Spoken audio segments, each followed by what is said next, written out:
plan A plan B plan C politique loolu la politique c'est un jeu moo am ay règles du ay certitudes politique la vérité du moment maanaam lu doon dëgg ci suba si politique dootul dëgg ci ngoon si donc dafa doon loo xamante ne c'est une dynamique mu am sa dialectique loolu nag yar ci biir politique màgg ci biir politique am culture politique di ko dundee moo lay may nga am un discours politique gannaaw loolu nga am lu ñuy wax un conseil politique nga am un projet politique nga am une communication politique si ñu xoolee lu mu demee nii actuellement si Yewwi Askan Wi da ngay xool ki dans le wàllu jeu politique il a suffi d'une petite phrase d'un homme politique à l'endroit d'un adversaire pour que mu jaxase carte yi alors que politique rek la c'est un jeu politique mais si biir loolu mu am ay réalité politique yoo xamante ne nit ñi duñ ko wax mooy ce que Malal wax fii ak Bouba le rendez-vous de Yewwi Askan Wi de 2021 ba léegi ce n'est pas le rendez-vous de Yewwi Askan Wi ak la présidentielle de 2024 puisque comme l'a dit Bassirou Samb am na benn poñ boo xamante ne si charte yoo yu ko tënk boo xamante ne ku si ne si Yewwi Askan Wi bu fekkente ne ci candidat conseil constitutionnel retenir na sa candidature le mieux placé pour le second tour moom la ñuy jàppale bu dee kenn donc à partir de ce moment-là xeex bi mooy lan xeex bi mooy dem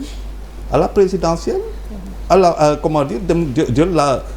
quête des voix électorales pour yow pour nga mën a jël ndam nga sauf que il se trouve qu'il y a benn situation liée justement à la condamnation d'Ousmane Sonko qui mais ñooñu loolu y a un plan A comme lu mu ko waxee y a un plan B y a un plan C il faut qu'est-ce qui va se passer lii bu amee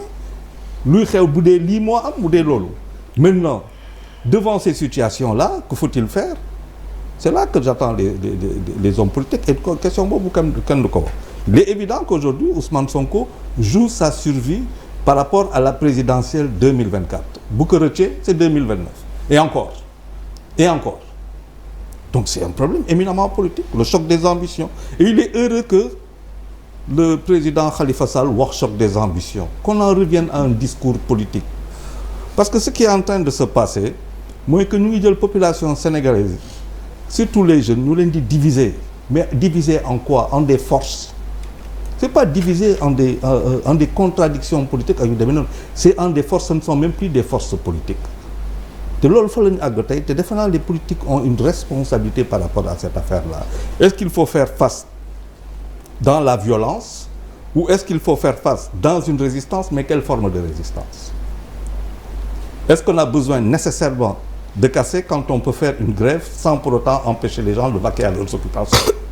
c'est une question tout simplement de leadership question de communication de vécu et tout ça mais pour man ce qui se passe à Yewwi était prévisible quand bien même tey am na koo xamante ne xeex na def na lu vraiment il s'est battu il a tout fait pour que affaire yi bañ a déborder c'est Déthié Fall et ça c'est à saluer parce que quelque part aussi il y a intérêt à ce que cette plateforme n'implose pas pourquoi elle ne devrait pas imploser parce que jusqu'à l'arrivée nous fa ne jusqu'à l'arrivée ils ont besoin de cette plateforme pour pouvoir non pas se compter mais pour pouvoir exister dans l'imaginaire populaire et l'imaginaire des électeurs loolu tam dafa am solo puisque division bi bu amoon léegi ku nekk dem sa boor les gens verraient tout de suite la différence et peut-être que les candidats yoo xamante ne les acteurs politiques qui sont dedans n'ont pas intérêt à ce que population yi tout de suite gis différence kan ay kan ak kan moo mën dara donc loolu yëpp dafa nekk si loo xamante ne si biir politique bi la ne donc Yewwi Askan Wi je pense qu'il va falloir attendre le verdict définitif pour ñu xam ce que vaut Yewwi Askan Wi est-ce que c'était amoon na temps d'existence bu amoon solo mooy juste après l'affaire Adji Sarr ñu créé pour teg benn bouclier politique autour d'Ousmane Sonko ou alors Yewwi Askan Wi aujourd'hui avait un projet dont la finalité consistait à ànd ak koo xamante ne le mieux placé pour 2024 encore que on ne sait même pas ñan ñooy dem 2024 si présidentielle bi donc finalement boo xoolee nit ñi ñu ngi dem mais sans boussole